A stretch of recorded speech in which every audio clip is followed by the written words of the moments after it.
भारतीय संविधान केवल कानून का दस्तावेज नहीं है, बल्कि यह सामाजिक, आर्थिक और राजनीतिक सिद्धांतों का मूलभूत आधार है।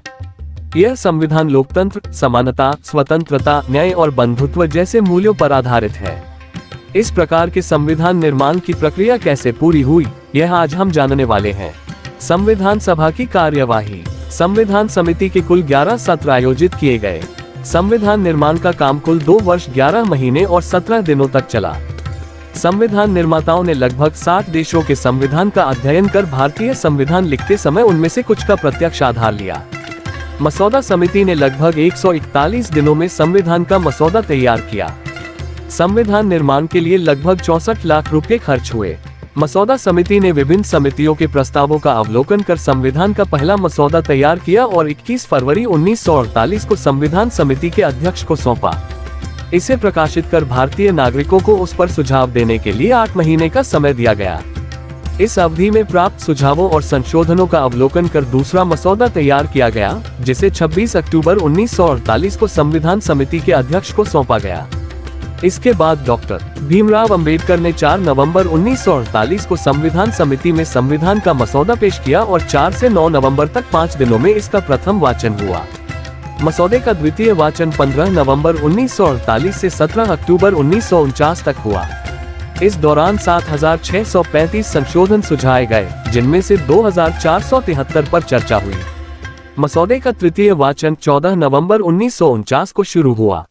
डॉक्टर अंबेडकर ने मसौदे को मंजूरी देने का प्रस्ताव रखा, जिसे 26 नवंबर 1949 को मंजूर कर लिया गया। इसी दिन संविधान को स्वीकार किया गया।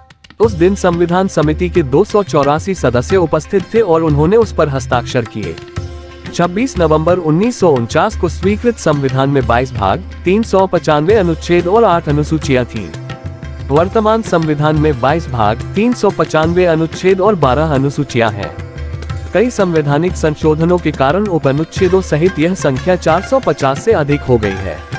हालांकि ये उपअनुच्छेद मुख्य अनुच्छेदों में शामिल हैं, इसलिए मुख्य अनुच्छेद 395 ही माने जाते हैं। संविधान निर्माण के दौरान ही 22 जुलाई 1947 को राष्ट्रीय ध्वज स्वीकार किया गया। मई 1949 में भारत की कॉमनवेल्थ में सदस्यता सुनिश्चित हुई। 24 जनवरी 1950 को राष्ट्रगान जन गण मन और राष्ट्रीय गीत वंदे मातरम स्वीकार किए गए। इसी दिन डॉक्टर राजेंद्र प्रसाद को भारत के पहले राष्ट्रपति के रूप में चुना गया। 24 जनवरी 1950 को संविधान समिति का अंतिम सत्र आयोजित किया गया। हालांकि समिति का अस्तित्व समाप्त न होकर 26 जनवरी 1950 से 17 अप्रैल 1952 तक भारत की अस्थायी प्रोविजनल संसद के रूप में कार्यरत रहा। मई 1952 में द्विसदनीय संसद अस्तित्व में आई। संविधान को लागू करने की प्रक्रिया 26 जनवरी 1950 को पूरी हुई। यह दिन जानबूझकर चुना गया था क्योंकि इसी दिन 1930 में पूर्ण स्वराज दिवस मनाया गया था। इस ऐतिहासिक दिन की याद में 26 जनवरी को चुना गया। इस प्रकार संविधान निर्माण की प्रक्रिया संपन्न हुई।